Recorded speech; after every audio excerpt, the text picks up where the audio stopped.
你知道《钢铁侠1》中的隐藏细节吗？作为漫威电影的开山之作，如果当时不仔细看，很容易错过这15个难以置信的小细节。不过没关系，今天我将一一列出，以便大家共同回忆和了解。等你看完后，也许会忍不住再去刷一遍。废话不多说，现在就进入主题。第一，在电影中我们可以看到，当战甲起飞的瞬间，托尼不小心撞到了墙壁。如果以正常速度播放来看，确实没什么问题。但通过慢镜头，其实贾维斯已经用红色指示灯警告过。这正是为什么漫威被称为细节之王，因为绝不会错过任何一个镜头。第二，钢铁侠不仅将战甲用于飞行，还可以当做强大的武器来使用。为了世界的和平，他不断强化改装自己的武器。当托尼在测试炮弹威力的时候，我们把镜头放大，速度放慢，可以清楚地看到能量是从他的反应堆转移到他的手臂上，最终产生强大的炮弹。第三，当托尼获得奖项时，报纸的文章实际上预示了托尼最终会造出奥创。仔细看这段话的倒数第3行，上面写着人工智能可以替代电脑，目前有2个机器正在进行收尾工作。没错，这正是为奥创埋下伏笔。第四，当斯坦拔下托尼反应堆时，大家注意听一下这段话。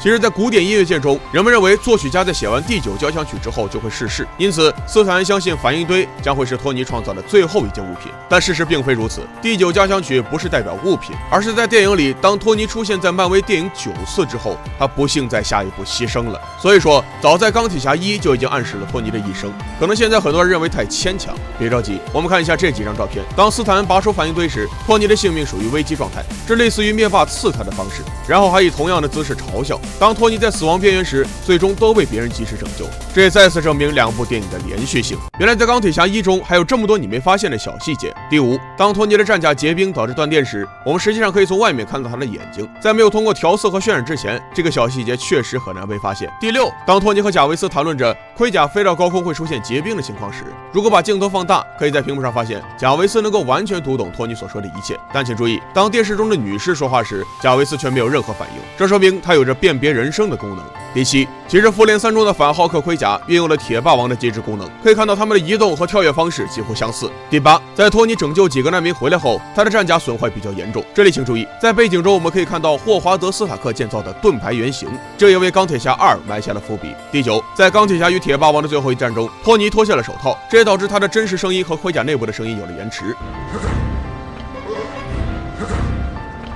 第10，当托尼进行最后一次演讲时，重点表明自己就是钢铁侠。我们可以看到当时那个画面，在场所有观众都站起来拍照记录这一刻，唯独采访托尼的那个记者没有，因为他早就知道钢铁侠便是托尼，所以很淡定地坐在那里。你注意到了钢铁侠1中的这些小细节吗？第11，当托尼在山洞制造头盔时，他用铁锤打了11下，然而钢铁侠1上映到复联4刚好是11年。所以说，这11下也代表着托尼的生命还有11年。第12，当伊森为钢铁侠穿上战衣的时候，伊森为托尼争取时间，义无反顾地冲了上去，因为他是名医生，不会乱杀无辜，所以拿着枪对着天空扫射。第13，托尼身上中了靶元素毒，而且情况越来越糟糕，还在不断扩散，这也为以后埋下了伏笔。后面我们可以看到，托尼的反应堆换成了纳米科技，这不仅让托尼脱离了生命危险，而且科技与伤害大大提升。第14，在终极之战中，托尼送给他女儿的周年礼物是一个蓝色的头盔，这是因为想到了小辣椒那时候穿着性感的蓝裙子，最终以怀旧的方式送给女儿当做礼物。第15，在终极之战里，托尼与星云被困在飞船中，我们可以看到当时头盔的位置和第一次在山洞摆放时是一样的，这也就说明了钢铁侠的时代已经落幕了。好了，以上就是钢铁侠1中的细节，你对这些看法是否有什么问题呢？如果有，请在评论区说出来，希望能收到你的意见。关注我，下期为大家带来更精彩的视频。